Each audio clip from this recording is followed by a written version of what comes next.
Sama dengan cerita Nujum Pak Belalang daripada Allahyarham Tan Sri P. Ramlee sendiri. Mungkin daripada director kita. Alright, Assalamualaikum warahmatullahi wabarakatuh. Terima kasih everyone. Okay, Nujum Pak Belalang ni adalah satu cerita hikayat zaman-zaman dulu. Jadi apa yang dibuat oleh Allahyarham Tan Sri P. Ramlee adalah hasil nukilan Tan Sri sendiri. Jadi bila nak kata sama atau tidak, basically the storyline memang sama. Sebab itu ada cerita yang ditulis oleh zaman dulu. Cuma kita bawa dengan treatment yang diperbaharui dari segi bahasa, dari segi lawaknya, dari segi lakonannya oleh Ben Nasri. So, totally different lah dengan apa yang dilakukan oleh Tan Sri Ramlee. Mungkin saya boleh tambah juga, ada dua perbezaan lah antara hikayat Pak Belalang yang kita terbitkan di Astro dan juga terbitan ataupun karya P. Ramlee. Yang pertama, ending dia lain. Okay, tapi kalau nak tahu ending kena tengoklah sampai ke hujung series. Yang kedua, kita bawakan sebuah karakter serangga belalang iaitu Hijau. So Hijau ni menjadi kawan kepada adik Haziq kita. Dia penasihat lah dalam cerita ni, dan kita menggunakan CGI atau visual effect untuk menghasilkan belalang tersebut. So maknanya dia lain dari yang lain. Yes. Okey, baik. Dan kita nak tanya juga, sebenarnya kalau ikutkan hikayat ni adalah franchise, akan ada lagi hikayat-hikayat yang lain selepas pada ni. Berapa semuanya sekali kalau ikut congak yang rawak lah boleh ceritakan? Okey, so insyaAllah kita akan start penggambaran untuk hikayat Bawang Putih Bawang Merah. Dan saya boleh kongsi sedikit di sini, kita dapat barisan pelakon yang sangat hebat. Kita ada Mira Filza, kita ada Syafiq Kyle dan ramai lagi yang akan terlibat dalam Bawang Putih Bawang Merah. So cerita dongeng rakyat ni di Malaysia kita ada banyak, there are so many. Jadi insyaAllah hikayat Pak Belalang ni merupakan titik permulaan. But kita nak buat semualah kalau boleh, insyaAllah. Okay, jadi itu adalah yang kita katakan, maknanya episodnya setiap tu yang lain punya lah. Hikayat tu lain-lain semua. Betul. Yes, okay, baik. Sekarang ni kita nak tanya kembali kepada pengarah kita. Mungkin cabaran untuk pembikinan siri ni. Sebab kita tahu sekarang ni dari segi mungkin bajunya, dari segi mungkin tempatnya, apa lagi cabaran yang ada? Cabaran utama dia adalah of course lah, kita diminta untuk lain jauh sikit daripada cerita yang pernah dibuat sebelum ni oleh Tan Sri Ramlee. Tapi jujur saya cakap, untuk keluar daripada kepompong touch Tan Sri Ramlee itu susah. Yes. Sebab kita membesar dengan cerita-cerita Tan Sri Ramlee. Yes. Jadi bila kita dapat pelakon hebat seperti Ben Nasri, Wainis, Belalang, Kak Amy Masura dan juga Yusuf Bicar ni, so cerita ni alhamdulillah dari segi lakonan dia totally different. So itu yang saya risaukan untuk keluar daripada kepompong tu. Tapi bila dapat bantuan daripada pelakon hebat ni, alhamdulillah saya dapat achieve benda tu. Dan yang keduanya yang paling cabaran yang paling tercabar sekali adalah bila kita berlakon dengan Ben Nasri kan. Kita tepuk tangan sikit dengan Ben Nasri, memandang lagi. Ada pula bintang. Ada masalah jangan cerita. Cabaran dia adalah Ben ni dia banyak sangat idea, input yang dia bagi. Jadi kalau nak ikutkan nanti, saya nak terima semua. Tapi kalau terima semua mungkin 3 tahun cerita tak habis kan. So kita yang cabaran tu nak macam mana nak pilih the best shot, the best dialogue, the best scene untuk kita kumpulkan dalam episode.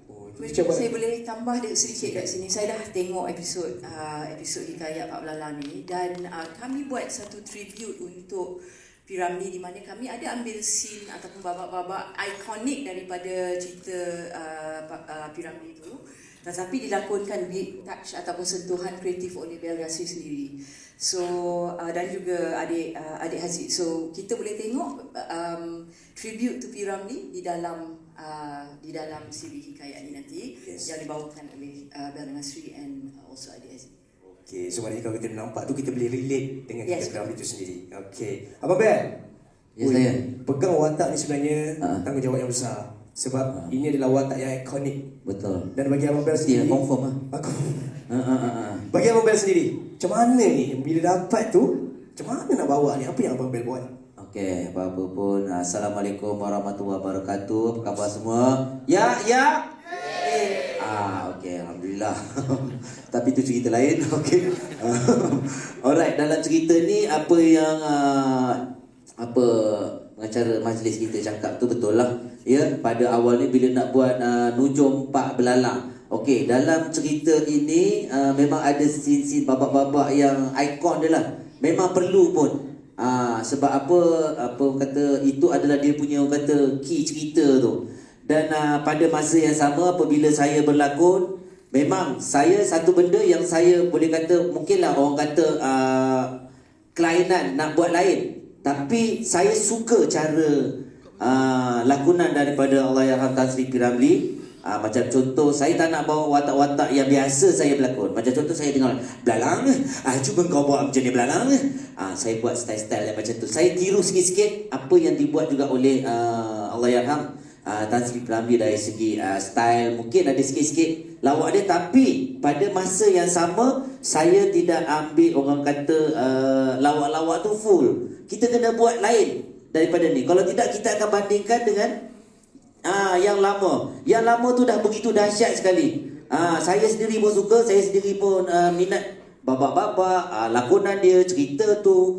Dan apabila saya buat, saya bincang dengan director jugalah, untuk kita apa orang kata tak nak sama, kita buat lain. InsyaAllah moga-moga cerita ni mendapat orang kata apa orang kata suka, bukan mendapat rahmat. Ya dapat, ya mungkin mendapat rahmat tu kita lah insyaAllah. Moga mendapat apa orang kata sambutan. Yes, betul. Okey, mendapat sambutan insyaAllah. Dan saya juga, kita jangan lupalah ya, kita tak lupa kepada bos kita ya, Dr. Astro, Ceria, pengarah saya. Tak lupa juga producer kita Haji Zil. Bagi tepuk kat Haji Zil. Tapi apa-apa pun insyaAllah kita buat pembikinan pun bukan main dahsyat lagi. Dia mengalahkan filem rasa. Ya? Syuting dia penggambaran dengan istana bagai, dengan orang kata pasal zaman dulu punya. Jadi memang dahsyat lah. Ya, saya tak tahulah berapa keluar ke apa ke Haji. Itulah tak dia lah. Siapa suruh buat. Tapi insyaAllah kita akan cuba buat yang terbaik. Harap-harap kalau boleh semua yang ada kat sini tengok, war-warkan kepada mereka-mereka di luar sana untuk tengok. InsyaAllah saya percaya, saya berani confident cakap cerita ini memang lain daripada yang lain dan menyeronokkan. Amin insyaAllah. Okay. Alright, terima kasih Abang Bel dengan Asri. Ni kita nak tanya adik Aziz ni. Bang, susah tak bang nak kontrol dia bang? Abang Bel. Abang Bel? Susah tak nak kontrol, susah tak nak ajar? Sebab okey, bagi bukanlah kepada adik Aziz. Buat sebelum kali dia berlakon, selalu dia berlakon dekat media sosial je. Jadi sosial sangat kita bawakan dia ke dalam TV sekarang ni. Alhamdulillah, walaupun dia baru, tapi sebenarnya saya dah lama dah jinak dah dengan dia ni. Dah jinak kita dah berjinak-jinak dah. Sebelum ni adalah kenal, buat mungkin video-video pendek ke apa ke. Alright, dan alhamdulillah saya tak sangka beliau tidak ada kekok, tidak ada masalah untuk berlakon dalam cerita. Jadi kepada mereka yang mungkin nak bagi joke kat dia, bagi je lah. Boleh terus. Ambil je lah joke. Ambil je. Okay, so bagi adik Aziz sebenarnya macam mana berlakon dengan barisan-barisan artis yang namanya cukup-cukup power? Okay Assalamualaikum semua. Waalaikumsalam. Okay, first saya duk berlakon biasa je, berlakon dengan Pak Mak Western. Berlakon macam kita rekod pun. Okay, tak apa. Rekod pun guna kamera biasa. Jadi yang tu biasa lah bagi saya. Lepas tu bila saya dah berjinak-jinak dengan dunia lakonan ni, orang kata apa, saya dapat belajar lah macam mana kita nak. Boleh ke saya cakap Kedah ni? Terima kasih. Saya pun orang kata apa, saya dah mula faham sikit-sikit macam mana kita nak berlakon scene tu, kita nak buat yang ni, kita kena ambil shot, kita kena master. Lepas tu apa tu? Konti tu Haji. Macam kau mengarah lah. Ya, betul. Sekurang-kurangnya baguslah dia belajar daripada belakang tabik. Ya, saya pun ingin mengucapkan jutaan terima kasih lah kepada Tuan Pengarah Razif Ajiboy kita kerana telah mengajar saya daripada A sampai Z cara nak berlakon macam mana tu. Ini bahaya ni, boleh cara semua orang ni. So lepas ni insyaAllah dia bakal menjadi diva lah. Okey, terima kasih Adik Aziz. Tepukan untuk Adik Aziz. Terima kasih dah berladi. Alright, seterusnya Ruhainis. Yes, wah. Kuat kat belakang tu Ruhainis, watak apa yang awak pegang untuk kali ni? Hikayat Pak Belalang. Assalamualaikum semua. Okay, first of all, Anis nak ucapkan terima kasih kepada Astro and kepada Haji Zia kerana bagi peluang untuk Anis bawa karakter ni.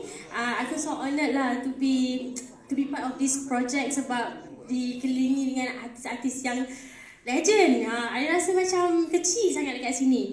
Okay, watak Anis dalam cerita ni, Anis memegang watak sebagai Puteri Bujo Sireh. Satu-satunya puteri kepada Sultan Rimau Beringin dan Permaisuri. Ya.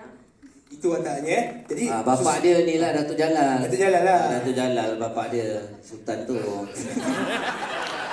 Maklumlah Sultan tu yang tak ada kat sini ni. Sultan. Dia tinggal sini tu lah. Tak nak cakap lah awak biar dia. Tapi Ruhainis, cabaran dia untuk pegang watak tu sendiri. Banyak. Sebab syuting dengan Abang Bel, ya Allah. Tak tahu nak habaq. Dah keluar ke? Kena juga. Sorry, terkeluar. Itulah, syuting dengan Abang Bel memang sangat mencabar lah. Sebab dia memang kelakar dekat set. Bukan Abang Bel saja. Kak Amy Masura pun kelakar. Memang kat sini semua pelawak. Termasuklah si kecil ni. Yes. Dan juga Abang Jalaluddin Hassan. Dia memang sangat kelakar. Sebab kita tengok dalam TV, ada selalu tengok dia serius. Rupanya dia sangat lawak. Itulah cabaran dia. And then satu lagi, Anis rasa happy dapat syuting kat set ni. Sebab kita dapat rasa feel dia. Sebab setup dia rasa feel macam istana betul. Itulah Anis rasa dapat bagi pujian kepada Z Production team dan tim produksi. Diorang sangat-sangat bertumus-tumus untuk bekerja keras lah. Memang korang kena tengok. Memang background semua, feel dia memang betul macam cerita Piramli. Tepukan untuk Ruhainis, guys. Alright, kalau dulu kita tengok Puteri Impian, sekarang ni kita ada Permaisuri dah pun. Tepukan untuk Amy Mastura. Oh, kita membesar dengan cerita-ceritanya. Dan Amy Mastura sendiri, mungkin boleh diceritakan sebenarnya watak sebagai Permaisuri itu macam mana? Susah ke tidak? Wah. Wah. Assalamualaikum semua. Waalaikumsalam. Terima kasihlah Haji Zil bagi naikkan pangkat saya daripada puteri jadi permaisuri. Gitu. Tapi ini adalah watak idaman saya. Ya, watak idaman sebab duduk sebelah Sultan dan tidak melakukan apa-apa. Yes. Ini watak idaman. Kita duduk je dekat sana. Faham. Tak banyak kerja lah. Sangat mencabar. Alhamdulillah, tapi overall sangat menyeronokkan lah pergambaran ni. Terutamanya dengan mendampingi semua-semua pelakon yang terror-terror ni, terutamanya adik Aziz. Macam mana kita boleh tengok dia macam mana dia bawa diri di tengah-tengah orang yang dah veteran kan. Jadi gitulah, terima kasih dan saya rasa patutlah semua orang tengok cerita ni. Tengok saya yang duduk kat sebelah tu. Yang tak buat apa-apa tu? Tak ada apa-apa. Tak ada apa-apa. Baik, seterusnya kita ada Usop Wilcha. Tepukan untuk Usop Wilcha. Ini legend ni guys. Alright. Watak antagonis Usop. Ya. Watak yang jahat lah. Dia tak watak Jahat. jahat juga lah. Silakan watak Usop Wilcha macam mana? Okey, Assalamualaikum semua. Waalaikumsalam. Terima kasih kerana sudi datang ke majlis ni. Terutama saya nak ucapkan terima kasih kepada Haji Zil lah. Memang tak seri bagi saya job dalam production dia. Okey, anyway, dalam hikayat ni saya memegang watak sebagai Sultan. Saya pun tak pasti Tanah Kontang ke Keng Kontang. Saya pun tak tahu. Tanah Kontang lah. Saya nak balawak aja. Okey, sebagai tanah pula. Jadi Tanah Kontang ni dia memang dia sebenarnya yang peliknya saya sebagai abang kepada Datuk Jalaluddin Hassan. Kau tengok muka dah sentuh gitu umur lagi daripada saya kan. Kadang-kadang nak maki dia tak sampai hati. Tapi itu ada di mana saya rasa saya ditepikan untuk megang title sebagai sultan tu. Jadi saya mewari dan saya berazam untuk merampas kembali tanah Rimbun ni. Jadi tapi sedihnya saya tak banyak saya dapat scene dengan dia orang ni. Pasal saya tanah kontang ni scene pun kontang ni bagi kat saya. Tapi kan ada job lain kata tadi banyak. Okay, lagi satu yang paling bestnya saya mencadangkan supaya Sultan Tanah Kontang ni asalnya dia orang nakkan satu jadi Gimas. So dia nak kena mallkan buat satu mall kat sini. Saya kata kenapa nak buat satu, buat lembat. Kan? So dia buat empat dia bubuh sini, lagi susah nak cakap. Jadi itu antara pengalaman. Alhamdulillah saya dengan barisan pelakon yang ada, dengan pengarah yang saya memang dah kenal. Jadi benda tu jadi mudahlah. Dan insya-Allah rasanya kami dah beri yang terbaik berdasarkan watak yang lebih pada kami. InsyaAllah harap korang semua terhibur nanti insyaAllah. InsyaAllah 11 Disember 2023 setiap Isnin 9 malam kita bawakan kepada anda Hikayat Pak Belalang. Okay? Saya akan pergi ke media. Mungkin ada soalan yang nak ditanya kepada barisan artis, barisan produksi yang ada di hadapan. Tak ada Okay? Kita terus kepada sesi fotografi. Kita minta pelakon dulu boleh? Sekali lagi Puan Yasmin dan juga director Abang Razif. Maafkan saya Abang Razif Haji Boy. Mesti tengok balik nama